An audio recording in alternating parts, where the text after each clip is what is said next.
रोहित, मुझे समझ नहीं आता कि एक बेटा अपने पिता के लिए ऐसा कैसे सोच सकता है। क्या तुम इतने निर्दयी हो? तुम्हें दिखाई नहीं देता कि तुम्हारे पिता मौत और ज़िंदगी से जूझ रहे हैं और तुम्हें सिर्फ अपने काम की पड़ी है। कितने दिन से वो तुम्हें याद कर रहे हैं, लेकिन तुम हो कि जाने को तैयार ही नहीं हो। चाची का आज फिर से फ़ोन आया था, बाबूजी बुला रहे हैं हमें, चलते क्यों नहीं हो तुम? तब रोहित बोला, देखो शिवानी, तुम्हें जाना है तो चली जाना, मेरे ऑफिस में बहुत काम है और बाकी सब तो है ना वहाँ पर, उनकी देखभाल के लिए तो मैं क्या करूँगा, कहकर रोहित बाहर निकल गया। शिवानी अपने पति रोहित के मुंह को ताकती ही रह गई। दोपहर में जब रोहित घर पर आया तब शिवानी फिर से बोली कि क्या रोहित, तुम सच में वहाँ पर नहीं जाओगे? तुम्हें नहीं जाना तो मत जाओ, लेकिन मैं अपने बेटे को लेकर वहाँ पर ज़रूर जाऊँगी। ठीक है, चली जाओ, मुझे तुमसे भी कोई मतलब नहीं है, जैसी तुम्हारी इच्छा हो वैसा करो, कहकर रोहित कमरे में चला गया। शिवानी फिर से अपने पति रोहित का मुंह ताकती रह गई। उसे समझ ही नहीं आ रहा था कि रोहित अपने बाबूजी के साथ ऐसा क्यों कर रहा है। आखिर वो इतना कठोर कैसा हो सकता है अपने बाबूजी के लिए। सुबह में जब चाची का फ़ोन आया, शिवानी रसोई में खाना बना रही होती है, इसलिए रोहित ने फ़ोन उठा लिया। तब उधर से चाची बोली कि बेटा रोहित, तुम्हारे बाबूजी अब इस दुनिया में नहीं रहे, उनका क्रियाकर्म करना होगा, तो तुम अंतिम संस्कार के लिए जल्दी से जल्द यहाँ पहुँच जाओ। तब रोहित उन्हें झिड़कते हुए बोला कि मैं नहीं आ पाऊँगा, कम से कम 3-4 दिन तो लगेंगे ही आने के लिए, इसलिए आप देख लीजिए। लेकिन बेटा, तुम उनकी इकलौती संतान हो, अगर तुम ही नहीं आओगे तो उनका दाह संस्कार कैसे होगा भला? वो मैं नहीं जानता चाची, जैसे माँ का अंतिम संस्कार हो गया था वैसे ही सारे क्रियाकर्म उनके भी कर लीजिए, मुझे इससे कोई मतलब नहीं। जब मुझे टाइम मिलेगा तब आऊँगा अपनी मर्ज़ी से, कहकर रोहित ने फ़ोन काट दिया। जब शिवानी को यह सब पता चला तो वो फूट फूट कर रोने लगी कि पता नहीं कौन से जन्म का बदला ले रहे हैं रोहित अपने बाबूजी से। मुझे समझ नहीं आता रोहित कि आप ऐसे क्यों हैं, क्यों आप इस तरह से कर रहे हैं।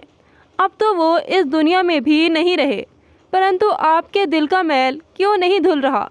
आखिर ऐसा क्या हो गया था जो आप ऐसे कर रहे हैं? तब रोहित बिना बोले बाहर निकल गया। शिवानी फूट फूट कर रोने लगी कि उसके ससुर अब इस दुनिया में नहीं रहे, परंतु रोहित बिल्कुल चुप था, उसे तो कोई फ़र्क ही नहीं पड़ रहा था। दोस्तों, इससे पहले कि कहानी में आगे बढ़े, हमारा प्रोत्साहन बढ़ाने के लिए वीडियो को एक बार लाइक शेयर कर दीजिए और हमारे चैनल को भी सब्सक्राइब कर लीजिए। अब 2-3 दिन बाद रोहित शिवानी को लेकर गांव पहुंच गया। जाकर देखा तो सारे क्रियाकर्म हो चुके थे, कुछ काम बाकी थे, वो रोहित द्वारा ही किए गए। शिवानी बड़ी हैरान परेशान थी कि आखिर ऐसा क्या है जो रोहित अपने बाबूजी के लिए ज़रा भी फीलिंग नहीं रखते, उनकी आंखों में ज़रा भी शर्म नहीं है। शाम में जब उसने चाची को अकेला पाया तो अपनी सौगंध खुलाकर कि चाची, आपको मेरी सौगंध, मुझे आज आपसे सच जानना है कि रोहित ऐसे क्यों रहते हैं बाबूजी को लेकर। तो पड़ोस की अम्मा भी वहां आ पहुंची और उन्होंने सुन लिया। वो बोली, ये क्या बताएगी तुझे, मैं बताती हूँ कि रोहित ऐसा क्यों रहता है। कहते हुए अम्मा का गला रौंद गया, आंखें आंसुओं से भर गई और उन्होंने बताना शुरू किया कि जब से रोहित ने होश संभाला, अपने बाबूजी को उसकी माँ शारदा जी पर सिर्फ जुल्म उठाते ही देखा है, अपमान करते ही देखा। हमेशा रोहित के पिता ने उसकी माँ को सताया। आखिर दोष ही क्या था रोहित की माँ का, शारदा जी का? पहले तो बिना देखे ही शादी हुआ करती थी। शारदा बहुत अमीर घराने से थी और यहाँ रोहित के दादाजी भी काफ़ी अमीर और ज़मींदार थे। शारदा बहुत ही संस्कारी सुशील थी और इधर दयानंद जी भी पढ़े लिखे और सुंदर व्यक्ति थे। दोनों परिवार के मेल मिलाप हुए और शादी की बात पक्की हो गई। इधर दयानंद जी शहर में रहकर नौकरी कर रहे थे, उन्हें गांव से लगाव नहीं था, इसलिए उन्होंने खुद को शहर के तौर तरीकों में ही ढाल लिया था। उन्हें शहर की चकाचौंध ज़्यादा भाती थी। अब जब उन्हें गांव बुलाया गया और बताया गया कि उनका रिश्ता गांव की लड़की से हो चुका है और अब शादी भी होगी, तो उन्हें एक धक्का सा लगा। दयानंद जी को ऐसा लगा जैसे उनके पास अब कुछ बचा ही ना हो। अब जायदाद से बेदखल होने के डर से और पिता की बेइज्जती के डर से दयानंद जी ने शादी कर ली। परंतु जब सुहाग सेज पर बैठी अपनी पत्नी शारदा जी को देखा तो उनके होश ही उड़ गए, क्योंकि शारदा जी सांवले रंग की महिला थी और ना ही वो पढ़ी लिखी थी। हालांकि वो सरल स्वभाव की गृहिणी थी और इधर दयानंद जी गोरे चिट्टे पढ़े लिखे कामयाब व्यक्ति थे। वो अपने लिए अपने जैसी गोरी चिट्टी और पढ़ी लिखी लड़की चाहते थे। परंतु जब पिता की पसंद को देखा तो उनके सारे अरमान धरे के धरे रह गए। वो उसी रात वहाँ से उठकर तभी जहानाबाद के लिए रवाना हो गए, जहाँ पर वो नौकरी किया करते थे। शारदा जी सुहाग सेज पर ऐसे ही घूंघट डाले बैठी रह गई। दयानंद जी के पिता ने काफ़ी चिट्ठियाँ भेजी, फ़ोन किए, परंतु वापस कभी लौटकर ही नहीं आए। जब दयानंद जी के छोटे भाई सुरजीत की शादी हुई तभी वो शादी में शामिल ना हुए। शारदा जी बस अपने ससुर और देवर की सेवा में ही लगी रहती, सारा दिन घर का काम संभालती। इधर सुरजीत जी भी अपनी भाभी शारदा जी की बहुत इज्जत किया करते थे, परंतु ये उनकी पत्नी को गवारा ना था। लेकिन जब ससुर शारदा जी को ऐसे अकेला देखते तो उनका कलेजा मुंह को आने लगता। उन्हें बहुत बुरा लगता बेटे के व्यवहार को देखकर, और सुरजीत जी को भी अपनी भाभी को देखकर काफ़ी दुख होता। वो भी अपने भाई दयानंद जी के व्यवहार से परेशान रहते। जब कभी दो सहानुभूति के बोल अपनी भाभी से बोल लेते तो सुरजीत जी की पत्नी को बहुत बुरा लगता। वो उल्टा सीधा शारदा जी को ही सुना देती। शारदा जी चुपचाप सब बर्दाश्त करती रहती, आखिर कर भी क्या सकती थी। इसलिए वो भी सुरजीत जी से कभी बोलती नहीं थी, वो खुद से ही बोला करते थे। अपने पति दयानंद जी द्वारा ठुकराई गई शारदा जी बस अपने भाग्य को ही कोसती रहती। अब तो शारदा जी ना किसी से बोलती, ना अच्छे से खाना पीना करती, सारा दिन बस सोच में ही डूबी रहती और घर का काम करती रहती, एक नौकरानी की तरह। जब कोई किसी बात को पूछता तो हाँ या ना में सिर हिला देती। शारदा जी के ससुर ये सब देखकर खुद को अपराधी बोध समझते, क्योंकि उन्होंने ही शारदा जी की शादी अपने बेटे से करवाई थी। अब वो भी चिंता में रहने लगे और बीमार पड़ गए। एक दिन उन्हें हार्ट अटैक हुआ और उनकी मृत्यु हो गई। दयानंद जी को भी पिता की मृत्यु की खबर दी गई और कुछ गांव के लोग मिलकर उन्हें जहानाबाद से लेने के लिए चले गए। अब पिता की मजबूरी समझकर कि दाह संस्कार तो करना ही होगा, उन्हें गांव आना ही पड़ा। सारा क्रियाक्रम करने के बाद गांव के लोगों ने और छोटे भाई सुरजीत जी ने उन्हें काफ़ी समझाया और रोकने के लिए ज़िद करी कि अभी तो ज़मीन जायदाद का बंटवारा भी देखना बाकी है। अब वो ज़मीन जायदाद के लालच में वहाँ पर रुक गए। अब गांव की कुछ महिलाओं जो कि उनकी भाभी थी, उन्होंने दयानंद जी को शारदा जी के साथ कमरे में बंद कर दिया और बाहर से ताला लगा दिया। सारी औरतें बस भगवान से प्रार्थना करती रहीं कि दोनों के बीच सब ठीक हो जाए और शारदा की किस्मत के द्वार खुल जाए। लेकिन ये भी कितने दिन तक ही चल पाता। कुछ दिन बाद दयानंद जी वापस जहानाबाद आ गए। कुछ समय बाद गांव में ये खबर आग की तरह फैल गई कि शारदा जी पेट से हैं। सभी काफ़ी खुश थे कि क्या पता दयानंद को ये खबर मिले तो वो वापस आ जाए गाँव। अब दयानंद जी को इस बात की खबर देते हैं, परंतु शारदा जी जानती थी कि ज़बरदस्ती का प्यार प्यार नहीं होता। मजबूरी में पति ने अपनी ज़रूरत पूरी की है। सुरजीत जी अपनी भाभी की कुछ मदद करते तो उनकी पत्नी घर में बखेड़ा खड़ा कर देती और पति को उनसे दूर कर देती।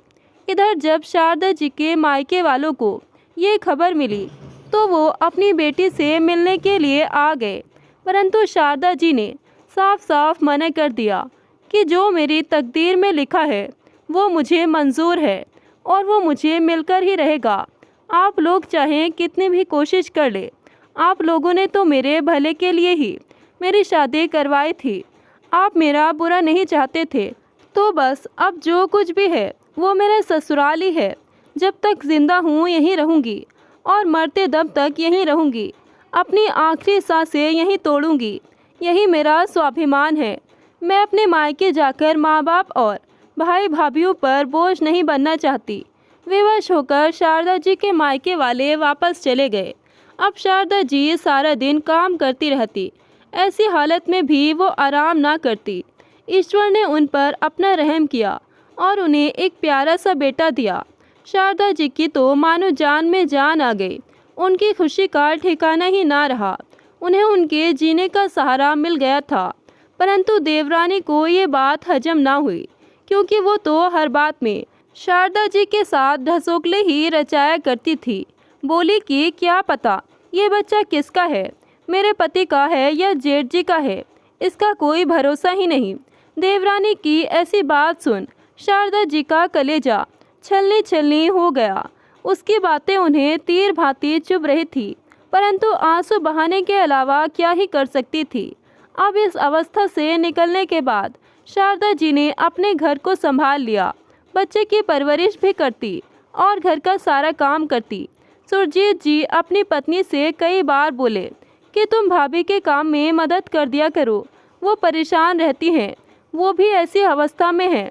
परंतु उनकी पत्नी एक ना सुनती। ऊपर से काम वाली को भी काम से हटा दिया। वो खुद को घर की मालकिन समझा करती थी। बस शारदा जी अपनी देवरानी से आए दिन घर में अपमानित होती रहती हैं और अपमान के घूंट पीकर रह जाती, कुछ कर ना पाती। शारदा जी के जीने का बस एक ही मकसद था कि वो था उनका बेटा रोहित। उसकी खातिर खुद को संभाले हुई थी और अपने दुख को भूलने की कोशिश करती रहती। लेकिन रोहित के होने के बाद शारदा जी को ना तो पौष्टिक भोजन मिला और ना ही उन्होंने अपना इतना ध्यान रखा। आखिर उनका ध्यान रखता भी तो कौन, एक ससुर थे, वो भी भगवान को प्यारे हो गए थे। शारदा जी सोचती कि उनके बेटे रोहित के सहारे उनकी ज़िंदगी बीत जाएगी और वो बस उसी के लिए जिएंगी। परंतु किस्मत को कुछ और ही मंजूर था। कहते हैं ना, मजबूर और लाचार इंसान को 4 धक्के ज़्यादा लगते हैं। दयानंद जी को जब पता चला कि शारदा को बेटा हुआ है, दयानंद जी शारदा जी पर चरित्रहीनता का आरोप भी नहीं लगा सकते थे, क्योंकि सबको पता था।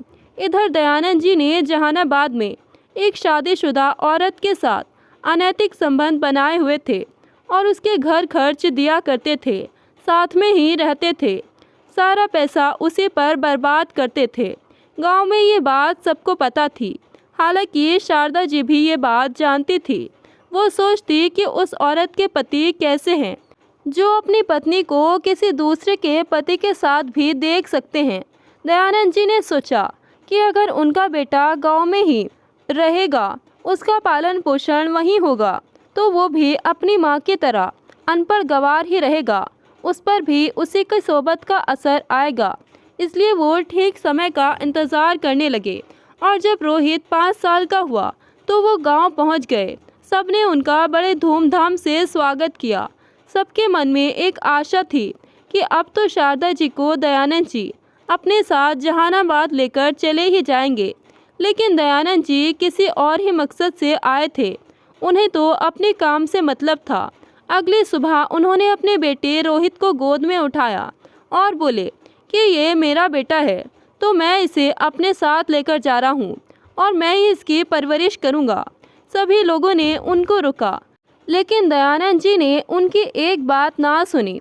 शारदा जी चीखती चिल्लाती, रोती गिड़गिड़ाती रह गई। परंतु दयानंद जी अपने बेटे को लेकर वापस जहानाबाद आ गए और बेटे रोहित की परवरिश करने के लिए उस औरत के हाथ में बेटे को थमा दिया। 5 साल का बच्चा भला कितना ही जानता। कुछ दिन रोया, फिर उसी औरत को अपनी माँ मान बैठा। शारदा जी के घर वालों को जब इस सब का पता चला तो वो सब उनके पास आए और बोले कि शारदा चलो, अपने घर चलो, यहाँ पर क्या ही रखा है। तब शारदा जी ने साफ साफ मना कर दिया कि मैं एक सुहागन के रूप में ही अपने प्राण त्यागना ज़रूरी समझूंगी और यही मेरी इच्छा है। और अगर आप मेरी इतनी ही मदद करना चाहते हैं तो मुझे मेरे बच्चे से मिलवा दीजिए। शारदा जी को कैंसर जैसी घातक बीमारी ने जकड़ लिया था। बीमार रहने लगी थी वो। जब उनकी देवरानी को ये बात पता चली तो पीछा छुड़ाने के लिए उस घर से थोड़ी दूर में अपने लिए एक घर बनवाया और वहाँ पर रहने के लिए चली गई। अब शारदा जी बिल्कुल ही अकेली पड़ गई। पूरा घर सुनसान पड़ा रहता। खाली घर उनको काटने को दौड़ता। सुरजीत जी ने अपने बड़े भाई दयानंद जी को शारदा जी की हालत के बारे में बताया कि उनको कैंसर जैसी घातक बीमारी ने जकड़ लिया है, परंतु उनका दिल ना पसीजा। बोला कि मैं तुमसे वहाँ का कोई हिसाब किताब नहीं लेता हूँ, सारे पैसे तुम्हारे पास ही रहते हैं, तो फिर मुझे ये बात क्यों बता रहे हो? वहाँ पर तुम तो हो, इलाज करवा दो। तब सुरजीत जी बोले कि आपके हिसाब किताब लेने की ज़रूरत ही कहाँ पड़ने देता हूँ मैं। सारा हिसाब किताब टाइम से पहले आपको मिल जाता है। जितना आपके हिस्से में होता है सब आपके अकाउंट में ट्रांसफ़र करवा देता हूँ भैया। बस अब इतने भी कठोर मत बनिए। वो अपनी ज़िंदगी की आखिरी सांसें गिन रही है और कितना सताएंगे आप उन्हें। और आपने बेटी रोहित से भी मिलना चाहती है वो, आप उन्हें एक बार मिलवा दीजिए। जीते जी तो वो चैन की से रह नहीं सकी, कम से कम मर तो चैन से सकेगी। परंतु दयानंद जी पर कोई असर ना हुआ। पड़ोस की अम्मा शारदा जी को समय पर खाना देती, दवाई देती, उनका ध्यान रखती और उनका मन बहलाने के लिए बातें करती रहती, परंतु शारदा जी पर कोई असर ही ना होता, जैसे इस दुनिया के मोह माया से दूर हो चुकी हो। बेटे की तड़प में वो और ज़्यादा बीमार हो गई। अब तो सभी गांव वाले अपना धीरज खो बैठे और थक हार कर वो जहानाबाद पहुँचे, जहाँ पर दयानंद जी रहा करते थे। दयानंद जी घर पर नहीं थे, लेकिन वो औरत थी। रोहित को उन्होंने अपने पास बुलाया और गुस्सा दिखाते हुए उस औरत से बोले, हम रोहित को लेकर जा रहे हैं। तब रोहित चीखने चिल्लाने लगा तो उन्होंने बताया कि बेटा, तुम्हारी माँ बीमारी में तड़प रही है, तुम समझते क्यों नहीं? ये तुम्हारी माँ नहीं है, ये तो तुम्हारी माँ की सौतन है। तुम्हारे बाप ने इसे रखा हुआ है। तुम्हारी माँ वहाँ ज़िंदगी और मौत से जूझ रही है और तुम्हारे पिता तुम्हें उससे छीन कर लाए थे जब तुम 5 साल के थे। अब तो रोहित को कुछ समझ ही नहीं आ रहा था कि वो क्या करे। वो बस डर के मारे काँप रहा था। अब गांव वाले रोहित को ले जाने लगे। तब सुरजीत जी बोले, कह देना दयानंद भाई से कि हम लोग उन पर कानूनी कार्रवाई करेंगे। रोहित सकपका रहा था। उसे समझ ही नहीं आ रहा था कि ये सब क्या हो रहा है, उसकी लाइफ में ये क्या चल रहा है। उसे तो आज ही पता चला था कि उसकी माँ कोई और है। आज सुरजीत जी रोहित को ले जाकर उसकी माँ शारदा जी के सामने खड़ा करके बोलते हैं कि देख ले, तेरी माँ ही है ये, और तेरे बाप ने इसकी क्या हालत कर दी। ये जो कुछ भी हो गई है सिर्फ तेरे पिता की वजह से। रोहित भौंचक्का रह गया। वो उस हड्डियों के ढांचे समान शारदा जी को गौर से देखने लगा और देखते देखते ये सोचने लगा कि क्या सच में यही उसकी माँ है जिसे सब उसकी माँ बता रहे थे। आखिर रोहित अब इतना छोटा भी नहीं था, उसे भी सब समझ आने लगा था।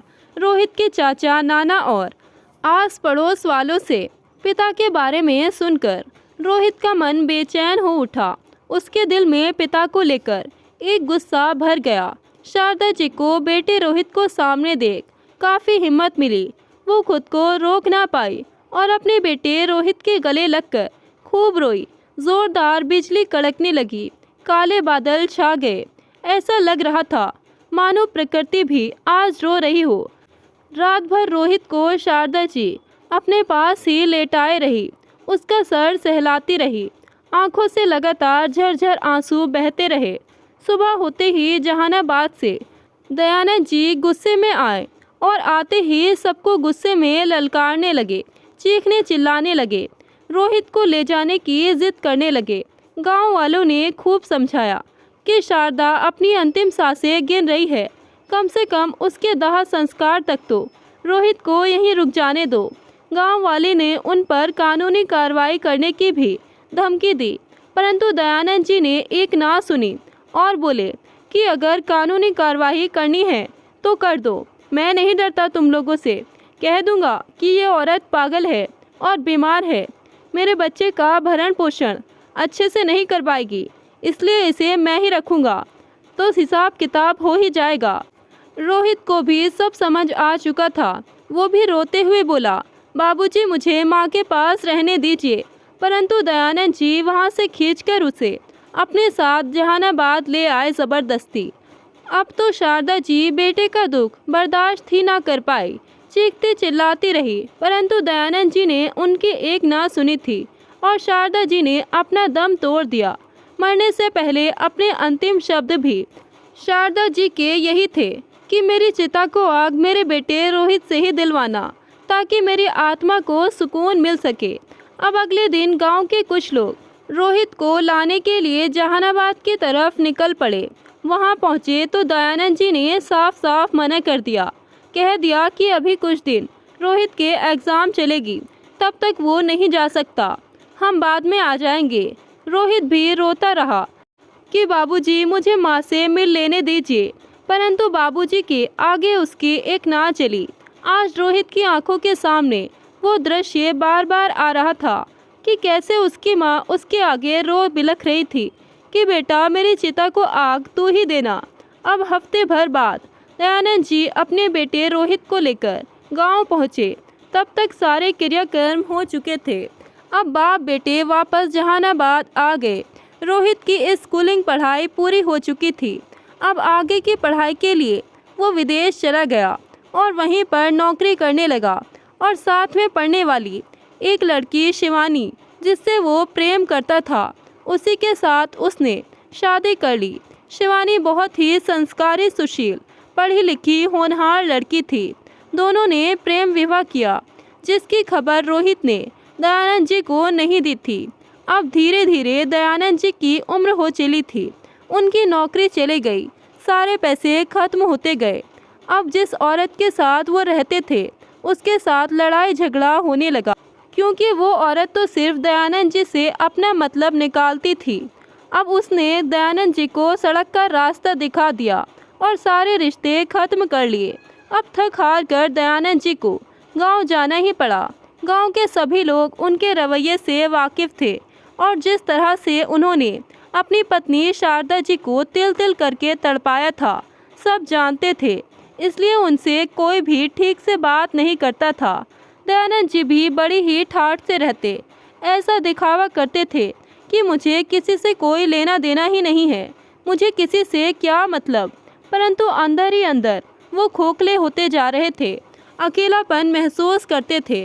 दयानंद जी का छोटा भाई सुरजीत शाम में उनके पास कुछ घंटे बैठकर चला जाता। खेती बाड़ी दयानंद जी करते नहीं थे, वो सब सुरजीत जी ही संभालते थे, इसलिए बस सारा दिन वो घर में ऐसे ही पड़े रहते। अब तो उनके शरीर को बीमारियों ने जकड़ लिया। बेटा रोहित भी अपने पिता से नाराज़ था, इसलिए वो भी कभी उनसे सीधे मुंह बात नहीं करता था, ना ही कभी चिट्ठी का जवाब देता और न ही कभी फ़ोन उठाता। वे लगातार कोशिश करते, परंतु रोहित की तरफ से कोई जवाब न आता। जब एक दिन उन्हें पता चला कि बेटे रोहित ने शादी कर ली है और उनका एक पोता भी है, तब दयानंद जी को काफ़ी दुख हुआ। अब एक दिन थक हार कर वो खुद रोहित के पास विदेश चले गए। वहाँ जाकर उन्होंने डोर बेल बजाई। एड्रेस उनको मिल ही गया था। सामने देखा तो एक लड़की ने दरवाज़ा खोला, जो कि उन्हीं की बहू थी, परंतु दयानंद जी को ना पहचान पाई। तब उन्होंने अपना परिचय दिया। आदर सम्मान के साथ शिवानी अपने ससुर दयानंद जी को घर के अंदर ले गई। अब जब शाम में रोहित घर लौटा तो अपने पिता दयानंद जी को सामने देख उसके होश ही उड़ गए। बस गुस्से में लगातार अपने बाबूजी को घूरता ही गया। तब बेटे के ना बोलने पर मजबूर होकर दयानंद जी ही बोले कि बेटा कितने दिन हो गए थे, कितने साल हो गए तुम्हें देखे हुए, लेकिन ना तुम मुझसे मिलने आते और ना ही फ़ोन पर बात करते, कभी जवाब ही नहीं दिया मेरी चिट्ठी का, इसलिए मजबूर होकर मुझे यहाँ आना ही पड़ा और बेटा तुमने शादी कर ली और तुम्हारा बच्चा भी है। तुमने एक बार मुझे बताया तक नहीं। और ये क्या बेटा, तुमने ऐसी पत्नी को चुना है। मैं तुम्हारे लिए सुंदर लड़कियों की लाइन लगा देता। कौन सी कमी रह गई थी तुम्हारे पालन पोषण में जो तुमने ऐसी लड़की से प्रेम विवाह किया। तब रोहित चीख कर बोला कि खबरदार बाबूजी, अगर मेरी पत्नी के खिलाफ एक शब्द भी कहा, मैं आपकी तरह नहीं हूँ जो गोरी चमड़ी देखकर उस पर फिदा हो जाऊं। आप तो पत्नी को छोड़कर उस रखेल के साथ रह रहे थे। आपकी पसंद से तो मैं किसी आस पड़ोस की औरत को अपने घर में रख लूं, गोरी चिट्टी, वो बेहतर रहेगा आपके लिए। रोहित ने गुस्से में जवाब दिया। दयानंद जी अपमान के कड़वे घूंट पीकर रह गए, परंतु कुछ ना बोल सके। शर्म से उनकी नजरें झुक गई। आपकी तरह नहीं हूँ जो गोरे रंग रूप देखकर फिदा हो जाऊं। और मेरी पत्नी शिवानी बहुत ही संस्कारी सुशील है। आपकी उस रखेल की तरह नहीं है वो। भले ही उसका रंग सांवला हो, लेकिन दिल बहुत साफ है मेरी पत्नी का। आपने जो मेरी माँ के साथ किया वो मैं कभी नहीं भूल पाऊँगा। शिवानी मेरी सच्ची जीवन संगिनी है। उसमें मुझे मेरी माँ की परछाई दिखती है, इसलिए उसका अपमान करने की ज़रा भी भूल मत कीजिएगा। और हाँ, मैंने आपके बारे में, आपकी करतूत के बारे में कभी अपनी पत्नी शिवानी को नहीं बताया, इसलिए इज्जत के साथ सुबह ही इस घर से निकल जाइएगा और लौटकर कभी इस दहलीज पर मत आना और ना ही मुझसे बात करने की कोशिश करना, क्योंकि मुझे आपसे बात करने में कोई लगाव नहीं है। मुझे आप में कोई दिलचस्पी नहीं है। लगातार रोहित बोलता चला गया। तभी शिवानी खाने के लिए बुलाने के लिए आ गई। खाना खा लीजिए। खाना खाने के बाद दयानंद जी अपने पोते को घंटों तक खिलाते रहे और अपनी आंखों से अश्रुधारा बहाते रहे। उन्हें आज समझ आ रहा था कि बेटा रोहित अपनी माँ का बदला उनसे इस तरह से ले रहा है। पश्चाताप की अग्नि में वो भी जल रहे थे, परंतु अब क्या ही कर सकते थे, क्योंकि उनका व्यवहार भी उन्हीं की तरह हो चुका था। रात में जब शिवानी कमरे में आई तब रोहित बोला, शिवानी बाबूजी के सामान की पैकिंग कर देना और कुछ खाने का सामान भी उनके लिए रख देना। वो कल वापस जा रहे हैं। लेकिन रोहित, इतनी जल्दी क्यों जा रहे हैं? वो इतने दिन बाद आए हैं। कुछ दिन रुक जाते हैं, हमारे बेटे का भी मन लग जाता। अपने दादा के साथ कितना खुश है हमारा बच्चा। देखो शिवानी, मेरे साथ फालतू जुबान मत किया करो। तुमसे जितना कहा जाए बस उतना ही किया करो। वो यहाँ पर नहीं रुकेंगे। मैं नहीं चाहता मेरे बच्चे पर उनकी सोबत का असर आए। अब अगले दिन दयानंद जी ने चुपके से अपनी बहू शिवानी से घर का नंबर ले लिया और वापस गांव आ गए। अब जब रोहित ऑफिस में रहता तब दयानंद जी अपनी बहू और पोते से घंटों तक बातें करते। दयानंद जी के पास अब ना तो कुछ बचा था और ना ही उनकी ज़िंदगी में चैन सुकून था, ना मान सम्मान। उन्होंने सब खो दिया था। समय के साथ दयानंद जी बीमार रहने लगे और एक दिन उन्होंने अपने प्राण त्याग ही दिए। और जब उसकी माँ शारदा जी की मृत्यु हुई थी तब कैसे सारे गांव वाले सब गिड़गिड़ा रहे थे दयानंद के आके कि रुक जा, ऐसे मत कर। शारदा अपनी अंतिम सांसें गिन रही है, कम से कम उसकी चिता को तो आग दे ही दे। उसका बेटा रोहित, लेकिन दयानंद उसे ज़बरदस्ती शहर लेकर आ गया था। इस बात का गुस्सा रोहित को है कि दयानंद जी ने उसकी माँ शारदा जी के साथ इतना दुर्व्यवहार किया, हमेशा उसके साथ गलत किया। आखिर क्यों ना करे वो ऐसा। कहकर वो बूढ़ी अम्मा और ज़ोर ज़ोर से रोने लगी।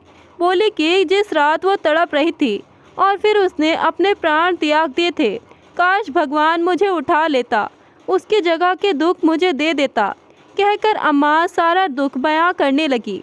शिवानी बहू भी अपनी सास शारदा जी का दर्द महसूस कर रही थी।